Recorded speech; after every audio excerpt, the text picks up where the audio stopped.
everybody.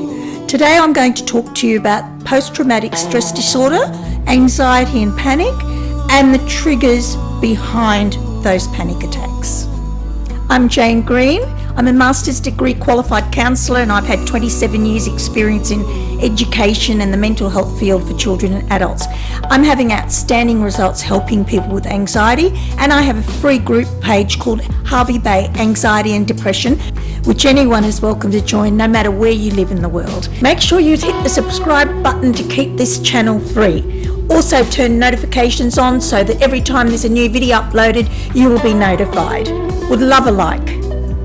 Don't forget to leave a comment down below of the strategies that are working for you, but make sure it's in the YouTube comment box, not on the Facebook one. Okay, so let's get right into it.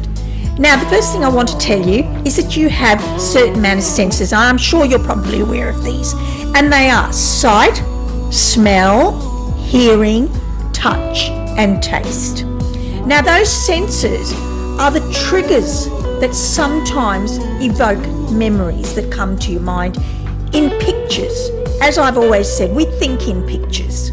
So, for example, let's say you had a lovely, happy childhood and your parents used to always play this particular piece of music, and one day you're walking down the street and you hear that music being played in a shop, for example, and suddenly this picture appears in your mind. You may be sitting in the lounge with your mother and father and maybe playing games while this music's in the background, and you see your mum cooking and your dad's giving you a cuddle. These are great memories, and they're triggered from this sense that we call hearing. Now, if you've been watching Anxiety Series 1 with videos 1 to 7, you will understand when I talk about the fact that memories will evoke a thinking, a thought. So you might suddenly think, oh wow, we had such a wonderful time, as you see this memory of your parents in the lounge room having a lovely time and you're there. And then that evokes a belief, and you'll have beliefs about yourself, and you might think, you know, I'm so lucky, no wonder I've turned out great.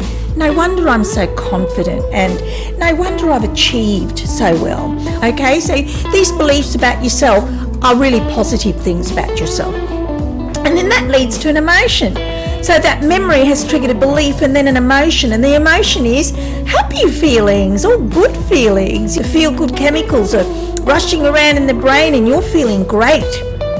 And then that evokes a behaviour. So the behaviour might be you're feeling really energetic and you're feeling really confident, and you sort of say, oh, I'm going to apply for that job. I reckon I'm going to get it. Okay? And when you see people, you always know that they really like you. So your behaviour is not going to be insecure and worry that people don't like you, etc., because you've had this lovely, secure childhood. And the memories that have come up when that sense is triggered, where you've heard that music, it brings good thoughts and it brings good beliefs about yourself, and it creates good emotions and great behaviours. So now let's give another example. Okay, so someone is walking past a shop and they hear a piece of music played, and all of a sudden the picture that comes to mind is of seeing their parents fighting. There is screaming, there is yelling associated with that memory.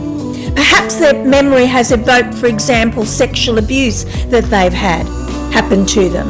And so the picture that comes into their mind is that picture of trauma that's happening to them. So the music has evoked a different picture to the happy person who had a happy childhood.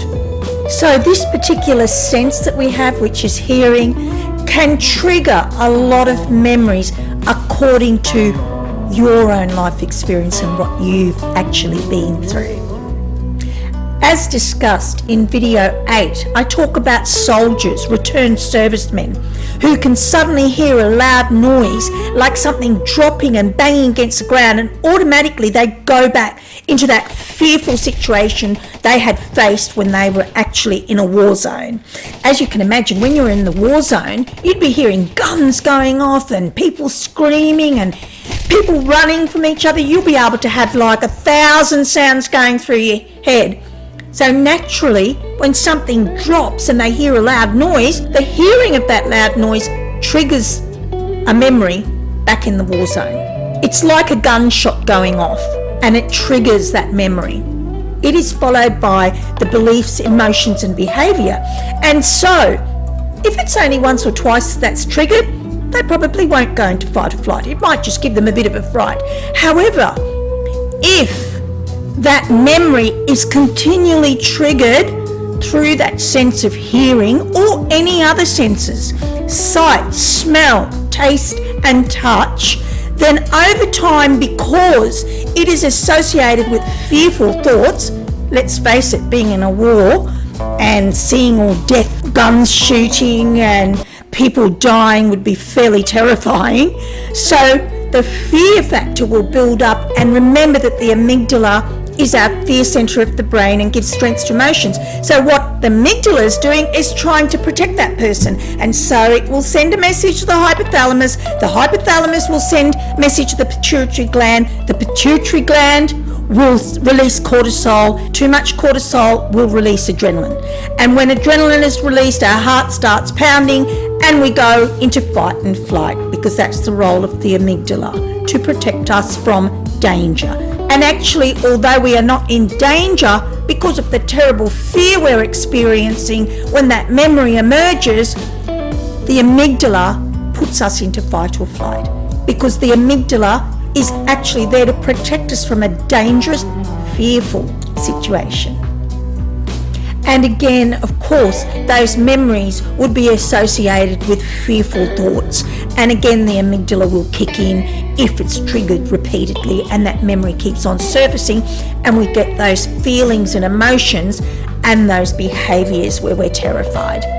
Let's look at touch, for example. Now, some people who have been sexually molested and abused, they will find often that they cannot express affection as easily as someone who has not been abused. And so this could cause problems in relationships, where when they're touched, they kind of cringe, or they may feel very uncomfortable about their partner showing affection. And every time that person touches them or someone touches them, it goes back to that traumatic place in the picture that they see, which we call a memory. And of course, when that happens and someone touches them, then it triggers not just the memory but the beliefs that they have of themselves, and the emotions becomes fearful, maybe sad, they feel shame and they feel guilt, and then of course their behaviours follow. If this is continually triggered by that sense of touch, eventually it could lead to anxiety or panic disorder, for the very reasons I've talked about, and how the amygdala and the hypothalamus are there to protect us. Now, this information I've given you is extremely, extremely important, because when we understand what is triggering our behaviour, then we have more control over it. So, for example, if suddenly you hear a sound that triggers a memory, you can have the power to be able to say, hang on, I'm triggering, stop. Because your behaviour otherwise may be out of control, and you start getting all uptight and upset, or maybe you start yelling at someone, or maybe you start shaking with fear. When you can understand the mechanics of what is going on, then you understand what triggers you, you have more control. If you understand what is happening and you are aware of your triggers, then you are able to recognise when there is a trigger, and you're able to say, hang on a minute, I'm triggering, and this is not rational the way I'm behaving. I'm not in a fearful situation. No, that person does like me. I'm just imagining that they don't like me because I'm triggered. If you like my video, please click like and keep this channel free by subscribing. And also, don't forget, put in the comment box, what strategies are you using to heal anxiety and how are they working for you? Take care, everybody. Bye for now.